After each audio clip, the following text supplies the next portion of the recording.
Hello again, brother teacher here. Several weeks ago, as far as the Republican Party is concerned, that is, we had everyone drop out of the race, with the exception of one left standing. First, you had Rubio fall out, and then you had Ted Cruz. After that, and subsequent to that, you had finally Governor Kasich of Ohio. That left only one, and who else would that one be other than the illustrious Donald Trump? Yes, he represents the Republican Party ticket for possible presidency if he were to win.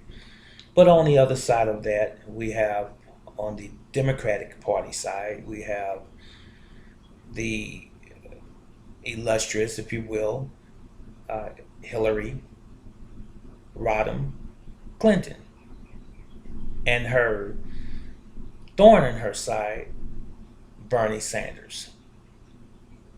He is a workhorse, and they've been trying to get that man to relinquish that race, but he is going to stay there.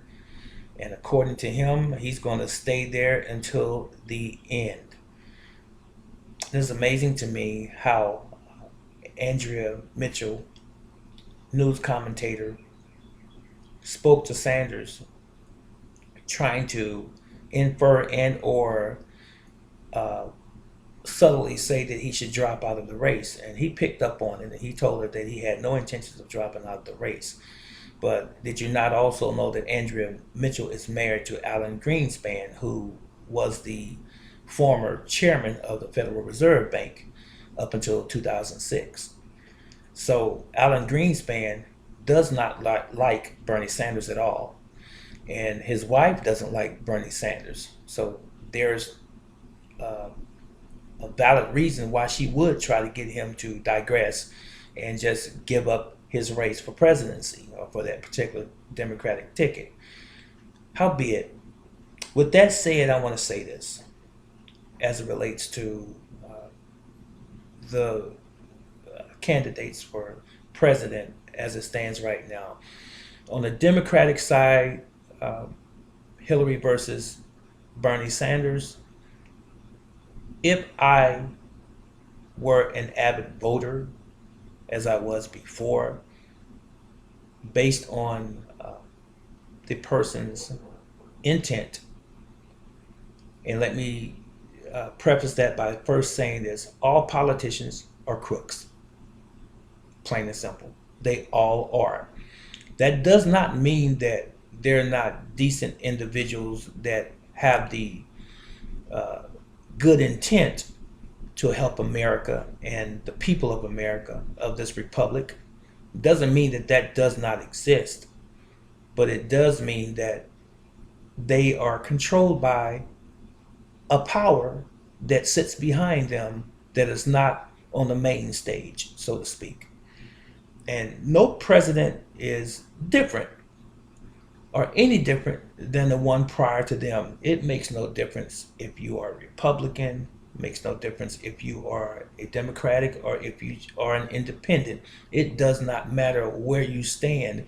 You still have to follow the policies of the people who are pulling your strings. So I say that to say this: it doesn't matter what your campaign is being run on, what your platform is for the betterment of the country and the American people. It all sounds good, but we're really looking through rose-colored glasses.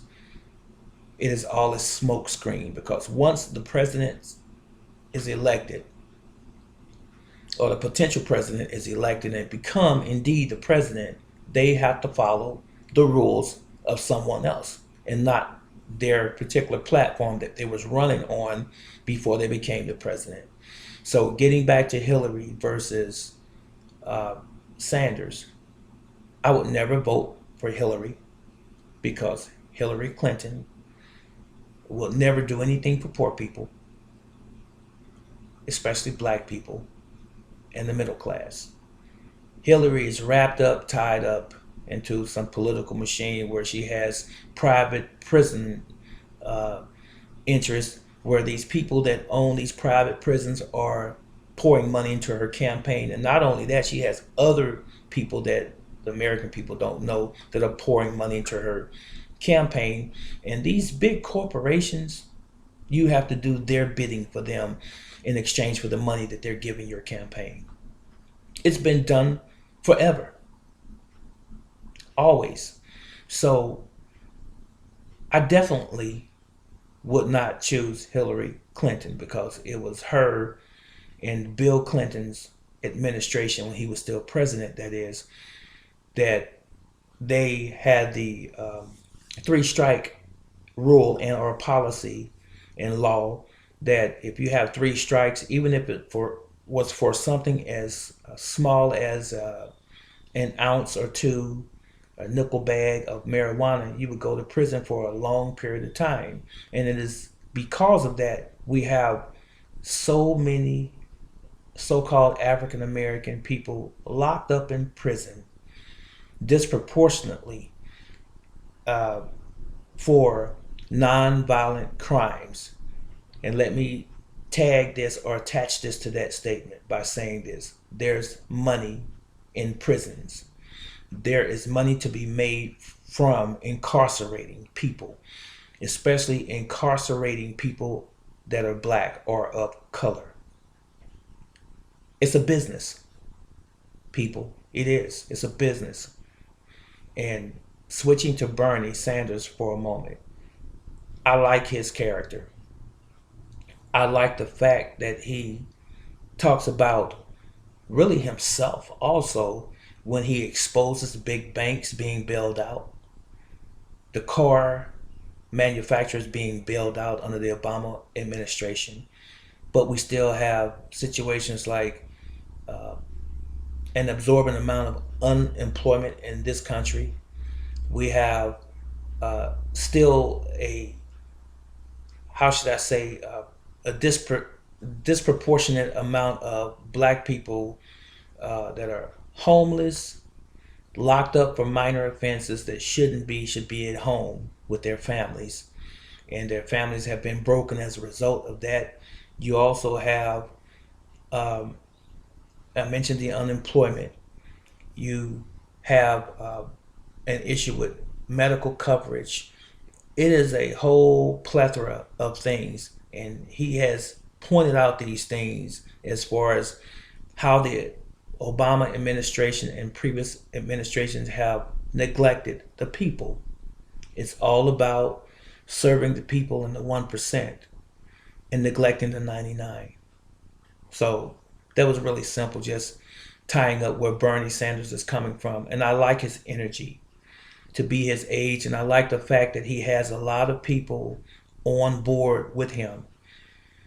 But what I don't believe is that if he were the president, he wouldn't really make a difference for us. And if Hillary Clinton were the president as well, she wouldn't make a difference for the people. And flipping back to the Republican side of the thing, if Donald Trump ever made it to the White House and he became the president, he would not do anything for the people. Now, whoever those possibilities could be, whoever the person would actually be come November, at the end of the day, they still have to do the bidding of the people that pull their strings, because they don't control anything. It's that simple. This is Brother Teacher. Tell me what you think of this video. Tell me what your feelings are about who you think is going to be the president or who has a standing chance. And whoever does become the president, let me know if you think they will indeed do something positive for this nation, or will it still be business as usual as it has been for the past 8 years of Obama, the previous years of Bush administration and the Clinton administration, and then back before that. Let me know what you think. I'll see you in the next video. So long.